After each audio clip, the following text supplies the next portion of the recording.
Revel today മീഡിയയിലേക്ക് എല്ലാവരും സ്വാഗതം ചെയ്യുന്നു. എല്ലാവർക്കുമുള്ള സ്നേഹവന്ദനത്തെ അറിയിക്കട്ടെ. അത് ശനിയാഴ്ചകളിൽ അപ്ലോഡ് ചെയ്യുന്ന വീഡിയോസ് ധാരാളം പേർക്ക് അനുഗ്രഹകരമാണെന്ന് കേൾക്കുന്നതിൽ ഞാൻ ദൈവത്തെ സ്തുതിക്കുന്നു.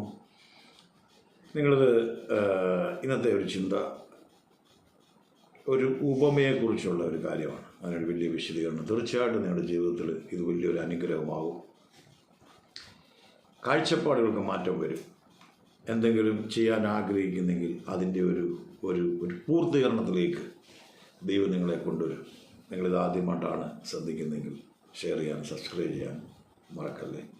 ഇട്ടിരിക്കുന്ന എല്ലാ വീഡിയോസും നിങ്ങൾക്ക് ലഭിക്കാൻ, നോട്ടിഫിക്കേഷൻ ലഭിക്കാൻ ഇടയാകും. ഓക്കെ, ഇന്നത്തെ ചിന്ത ഇതാണ്. വേദപുസ്തകത്തിലൊരു ഉപമയുണ്ട്. കടുകുമണി സസ്യങ്ങളിൽ ഏറ്റവും ചെറുത്. ഒരു മനുഷ്യൻ അത് കൊണ്ടുവന്ന് വയലിലിട്ടു. അത് വളർന്ന് വൃക്ഷമായി. ഒരു പാശ്ചാത്യ നാടിനെ അവിടുത്തെ ഒരു കാര്യത്തെക്കുറിച്ചാണ് പറഞ്ഞിരിക്കുന്നത്. അവിടെ അത് വൃക്ഷമായി. അതിൻ്റെ ചില്ലകളിൽ പക്ഷികൾ വന്ന് കൂടുകൂട്ടത്തക്കവണ്ണം അത് വളർന്നു. ഇതിന് ധാരാളം അർത്ഥങ്ങൾ അതിലൂടെ ഉണ്ട്. ദൈവരാജ്യത്തെക്കുറിച്ചാണ് കർത്താവ് അവിടെ പറഞ്ഞിരിക്കുന്നതെങ്കിലും നമ്മുടെ ജീവിതത്തിൽ എപ്പോഴും ശ്രദ്ധിച്ചോണം. ചെറിയ ചെറിയ കാര്യങ്ങളായിരിക്കും നമ്മുടെ തുടക്കങ്ങൾ. ഏത് ഉന്നത സ്ഥാനങ്ങൾ അലങ്കരിക്കുന്നവരോട് ചോദിച്ചാലും ഒരു ചെറിയ തുടക്കമാണ്, വലുതല്ല. ആ ചെറിയ തുടക്കമാണ് അവരെ ഉയർച്ചകളിലേക്ക് കൊണ്ടുവരിക്കുന്നത്. ഇതവിടെ പറഞ്ഞിരിക്കുന്നത് ഒരു ചെറിയ കടുകുമണി ചെറുതാണ്. കർത്താവ് പറയുന്നതിനകത്തൊരു വാഗ്ദമുണ്ട്. പ്രത്യേകം പറയുന്നൊരു കാര്യമാണ്. അദ്ദേഹം പറഞ്ഞ വാക്കുകൾക്കകത്ത് ശക്തിയുണ്ട്. അതൊരാൾ വിശ്വസിക്കാൻ തയ്യാറായ, ദൈവവചനം പറയുന്ന വാക്കുകളെ ഒരാൾ വിശ്വസിക്കാൻ തയ്യാറായാൽ, അതുപോലെ എൻ്റെ ജീവിതത്തിൽ സംഭവിക്കട്ടെ എന്ന് പറയുമ്പോൾ അത് വലിയൊരു വളർച്ചയെ കാണിക്കും. നമ്മളൊരിക്കലും ആകുന്ന അവസ്ഥയിൽ അവിടെ സ്റ്റക്കായിട്ട് കിടക്കുകയല്ല, വളർന്നുകൊണ്ടിരിക്കുക. ആ മനുഷ്യൻ ആ വയലിൽ കൊണ്ടുവന്ന് ആ വിത്തിട്ടപ്പോൾ നാം മനസ്സിലാക്കണം, ആ വിത്ത് മുളച്ചു വരണ്ടേ, അത് വളരണ്ടേ, അത് കെയർ ചെയ്യുന്ന ആ വ്യക്തി അതിന് വളം കൊടുക്കണ്ടേ, വെള്ളം കൊടുക്കണ്ടേ. പക്ഷെ അതിൻ്റെ വളർച്ച വലിയ വൃക്ഷങ്ങൾ, അതിൻ്റെ കൊമ്പുകളിൽ പക്ഷികൾ വന്നിരിക്കുന്നത്. അവിടെയാണ് അത്ഭുതങ്ങൾ. ദൈവരാജ്യത്തിൻ്റെ ശക്തി അവിടെയാണ് നമുക്ക് മനസ്സിലാക്കാൻ കഴിയുന്നത്. വളർച്ചയാണ് അവിടെ, ആത്മാവിലുള്ള വളർച്ചയുണ്ട്. നമുക്ക് ഒരു കുഞ്ഞ് ജനിക്കുമ്പോൾ ആ കുഞ്ഞിൻ്റെ മാതാപിതാക്കൾ അല്ലെ ബന്ധുമിത്ര ചാർച്ചക്കാർ അതിൻ്റെ ആ ഒരു വളർച്ച ഘട്ടങ്ങളെക്കുറിച്ച് ശ്രദ്ധിക്കുന്ന പോലെ അല്ലേ, അതല്ലേ ഒരു ആരോഗ്യമുള്ള പൈതലെന്ന് പറയുന്നത്.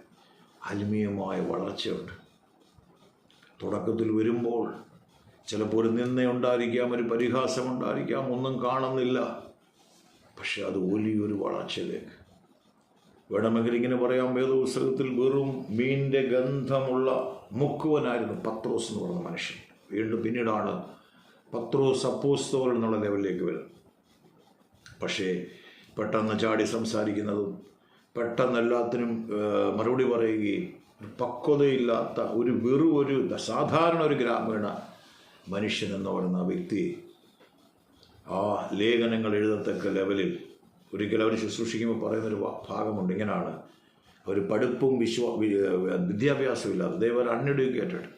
അന്നേരം പറഞ്ഞുകൊണ്ട് they were with Jesus, കർത്താവിൻ്റെ കൂടെയായിരുന്നു. പിന്നീട് ചെറിയൊരു തുടക്കമായിരുന്നു, ചെറിയൊരു വിളിയായിരുന്നു. വേണമെങ്കിൽ ഇങ്ങനെ പറയാം, ചെറിയൊരു കടുകുമണിയായിരുന്നു. അത് വളർന്നു. വേണമെങ്കിൽ ഇങ്ങനെ പറയാം, അതിൻ്റെ ചില്ലകളിൽ പക്ഷികൾ വന്ന് വെക്കത്തക്കോണം എന്ന് പറഞ്ഞാൽ യേശു ഒരിക്കൽ പറയുന്നുണ്ട്, ഞാൻ ചെയ്തതിലും വലിയ അത്ഭുതങ്ങൾ നിങ്ങൾ ചെയ്യും. ആ കൂടെ നടന്ന് ദൈവം ചെയ്ത, കർത്താവ് ചെയ്തതിൻ്റെ അപ്പുറത്തേക്കുള്ള അനുഗ്രഹങ്ങൾ ഈ വ്യക്തികളിലൂടെ പിന്നീട് നമ്മൾ കാണുന്നുണ്ട്. ഇവിടെ നിങ്ങളുടെ ജീവിതവുമായിട്ടൊന്ന് കണക്ട് ചെയ്ത് എനിക്ക് പറയാനുണ്ട്. ഈ കൃപ നിങ്ങളായിരിക്കുന്നിടത്തൊരു പക്ഷേ ചെറിയ തുടക്കങ്ങളായിരിക്കും. പക്ഷേ നിങ്ങൾ പ്രാർത്ഥിക്കുന്ന ഒരു മനുഷ്യനാണെങ്കിൽ, പ്രാർത്ഥിക്കുന്ന ഒരു സഹോദരിയാണെങ്കിൽ, അല്ലെങ്കിൽ നിങ്ങൾ ദൈവവുമായിട്ടൊരു ബന്ധമുണ്ടെങ്കിൽ, എനിക്കെന്ന് പറയാനുള്ള ഒറ്റ കാര്യം, നിങ്ങളെ പഴയ അവസ്ഥയിലായിരിക്കത്തില്ല. അതിന് മാറ്റമുണ്ടായിരിക്കും. തീർച്ചയായിട്ടും മാറ്റം വരും. ഒന്നും നമ്മളിന്ന് കാണുന്നത് ഒരേ അവസ്ഥയിൽ എങ്ങും ഇരിക്കുന്നില്ല. പിന്നീട് അതിനൊരു വളർച്ച, പക്ഷികൾ വന്ന് അതിൻ്റെ ചില്ലകളിരിക്കത്തക്ക. അതിനകത്ത് നമ്മുടെ പ്രയത്നമുണ്ട്, നമ്മുടെ അധ്വാനമുണ്ട്, പക്ഷെ വളർത്തുന്ന ദൈവം. അത് നമ്മൾ മനസ്സിലാക്കേണ്ട കാര്യം. വേദപുസ്തകത്തിൽ പൗലോസ് പറയുന്നൊരു വാക്കുണ്ട്, ഞാൻ നട്ടു അപ്പൊല്ലോസ് നനച്ചു, വളരുമാറാക്കുന്ന ദൈവമല്ലാതെ നടുന്നവന് നനയ്ക്കുന്ന ഏതുമില്ല. God who gives increase. ദൈവമാണ്. അതിന് പിൻപിലൊരു ശക്തിയാണ്. നമുക്കറിയത്തില്ല. നമ്മളൊരു ഭൂമിയിൽ എന്തെങ്കിലും നമ്മൾ ഇട്ട് കഴിഞ്ഞാൽ നമുക്ക് അകത്ത് നടക്കുന്ന കാര്യങ്ങളൊന്നും നമുക്കറിയത്തില്ല. ഒരു ദിവസം ഒരു വചനമുണ്ട്, ഗർഭിണിയുടെ ഉള്ളിൽ അസ്ഥികൾ ഉരുവാകുന്ന നീ അറിയുന്നില്ല. ദൈവത്തിൻ്റെ പ്രവൃത്തികളെ നമുക്കറിയാൻ കഴിയത്തില്ല. ഒരു കുഞ്ഞ് ജനിക്കുമ്പോഴാണ് നമ്മൾ പറയുന്നത്, ഒരു കുഞ്ഞ് ജനിച്ച് ബാക്കി പ്രോസസ്സെല്ലാം ദൈവമാണ്. അതാണ് വേദോസിൽ വാക്കുണ്ട്, നീ അമ്മയുടെ ഉദരത്തിൽ ഉരുവാകുന്നതിന് മുമ്പേ നിന്നെ കണ്ടു, നീ പിണ്ടാകാരമായിരുന്നപ്പോൾ ഞാൻ നിന്നെ കണ്ടു, ഒന്നുമില്ലാതിരുന്നപ്പോൾ എൻ്റെ കണ്ണ് നിന്നെ കണ്ടു എന്നൊക്കെ പറയുന്ന ഭാഗങ്ങൾ. അതുകൊണ്ട് ആ ചെറുത് വേണേൽ പറയും, ബ്രദർ ഒന്നുമില്ല, ചെറിയ തുടക്കമാണ്, ഭാരപ്പെടേണ്ട, ദൈവം വർദ്ധിപ്പിക്കും. ആ ചെറിയ അവസ്ഥയെ നിങ്ങൾ ഒരിക്കലും ആയിരിക്കത്തില്ല. എന്നെ കേൾക്കുന്നവർ നിങ്ങളും ചിന്തിച്ചു നോക്കി, വർഷങ്ങൾ നിങ്ങളുടെ ദൈവീയ ശുശ്രൂഷകനായതുകൊണ്ട് അതാണ് കണക്ട് ചെയ്ത് പറയുന്നത്. വർഷങ്ങൾക്ക് മുമ്പ് നിങ്ങൾ പുറമോട്ട് തിരിഞ്ഞ് നോക്കി ആ അവസ്ഥയിലാണോ നിങ്ങൾ? ഒരിക്കലുമല്ല. അല്ലെങ്കിൽ നിങ്ങൾ പറയും, ആത്മവും എനിക്ക് ഒത്തിരി പരാജയത്തില്ല, എന്നാലും ഒരു നേട്ടം വന്നു കഴിഞ്ഞല്ലേ ഒരു പരാജയമുണ്ട്. ഒരു കാര്യം നിങ്ങൾ സാധിച്ച് കഴിഞ്ഞല്ലേ അതിനകത്തൊരു പ്രയാസമുണ്ട്. അപ്പം നിങ്ങളെ കൊണ്ട് ചില കാര്യങ്ങൾ കഴിഞ്ഞു, ഇനിയും കഴിയും. ആ ചെറിയ കടുകുമണിയല്ല, നോക്കിക്കേ ഒരു വലിയ വൃക്ഷം. പക്ഷികൾ ഒരു കൂട് കൂട്ടണമെങ്കിൽ അങ്ങനൊരു വളർച്ച അത് തുടങ്ങുന്നത് വചനത്തിലാണ്.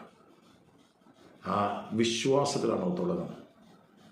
ധൈര്യത്തോടെ ഒരു തുടക്കം നമ്മൾ ഇടുമ്പോഴാണ്, അതിലാണ് വർധന വരുന്നത്. ഒരു തുടക്കവുമില്ല, ഒന്നും പറ്റത്തില്ല. പെട്ടെന്നൊരു വിജയത്തിന് വേണ്ടി ആരും കൊതിക്കണ്ട. ആ ചെറിയത് നിങ്ങൾ തുടങ്ങി ചെറിയ ചെറിയ ചെറിയ ചെറിയ കാര്യങ്ങളുണ്ട്. ആ ചെറുത് അത് വളർച്ചയിലേക്ക്. നമുക്കറിയാം, ഇന്ന് ഫുട്ബോൾ കളി അല്ലെങ്കിൽ ക്രിക്കറ്റ്, അവിടെയൊക്കെ ചെറിയ തുടക്കം. ഞാനൊരു ആർട്ടിസ്റ്റാണ്, ചെറിയൊരു തുടക്കമാണ്. ചെറിയ കിളികളെയും ചെറിയ ചെറിയ ചെറിയ ഡിസൈൻ വരച്ചാൽ ഞാൻ തുടങ്ങി. ഞാൻ ഒരു 600 എണ്ണച്ചായ ചിത്രം വരയ്ക്കത്തക്ക ലെവലിൽ ഒരു പ്രൊഫഷണൽ ആർട്ടിസ്റ്റായിട്ട് വളരാൻ തക്കവണ്ണം ആ വളർച്ച. അതുകൊണ്ടാണ് ധൈര്യത്തോട് നിങ്ങൾ പറയുന്നത്.